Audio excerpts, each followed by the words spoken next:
Curated white racial discomfort. Discomfort, distress, guilt, confusion, and cognitive dissonance are critically important for white educators to experience if we expect their engagement in school-based racial equity improvement work to be successful. That's a line from my book, Stuck Improving Racial Equity in School Leadership. And I've been told that the line and the chapter it's in is provocative. In this video, I explain what I mean by curated white racial discomfort. My name is Decoteau. I'm a parent, educator, musician, and author of several books. When I refer to equitable change in schools, I look for two things that are different sides of the same coin. First, people actively point out and disrupt practices and patterns that harm people of color. Second, people adopt new practices and policies that expand and improve people of color's learning opportunities, experiences, and outcomes.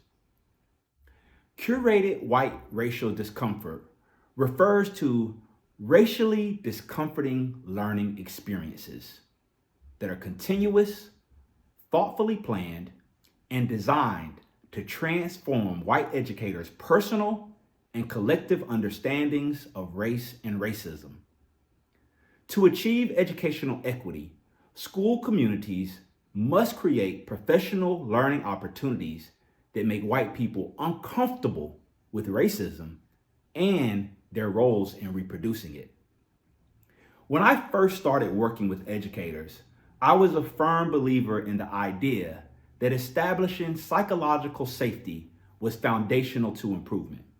I still believe it's important, but I also understand it's overemphasized as a precondition to change. Fear, worry, discomfort can make people seek improvement too. So, I suggest creating learning that is dangerously safe. Think about it this way. If you aspire to be a world-renowned gymnast who masters the balance beam, you will have to do the dangerous work of doing your best tricks on a high bar. There's no other way. Young gymnasts start with a low beam. As their confidence grows, they don't only do more complex moves, they do it on a higher beam.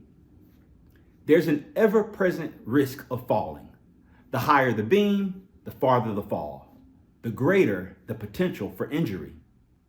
But there are also safeguards in place: coaches, floor padding, and harnesses that support these athletes as they take risks on their journey to become champions. But in the moments of real competition, the danger is great. Everyone is looking and there's no spotters. The danger of racial equity work is that it raises the bar. Falls are inevitable and the risk of injury increases the higher up you go. How does this relate to equity improvement in schools? Many white educators maintain a low bar of practice when it comes to Black and brown students. The fact is, Black and brown children need and deserve educators who are willing to raise the racial equity bar. People who aspire to be champions for them, including facing the risks that being a champion for equity entails. As a reminder, I refer to equitable changes as ones that disrupt conventional practices and patterns that harm people of color and that expand and improve people of color's learning opportunities, experiences, and outcomes. When it comes to school-based racism, white educators' psychological and emotional well-being is too often upheld at the expense of Black and brown students' well-being. Therefore, white educators must experience racial discomfort as a part of their continued learning. Black and brown students benefit from it. There you have it. Curated white racial discomfort. What it is, why it matters, and how you can think about cultivating it to improve your school. If you haven't already done so, I encourage you to purchase and read Stuck Improving, where I dedicate a full chapter to the concept and offer insights on how to cultivate and leverage it for the purposes of improvement. If you found this information useful, please pass it along to others who might appreciate it. You can also find a downloadable PDF of this information on my website, stuckimproving.com.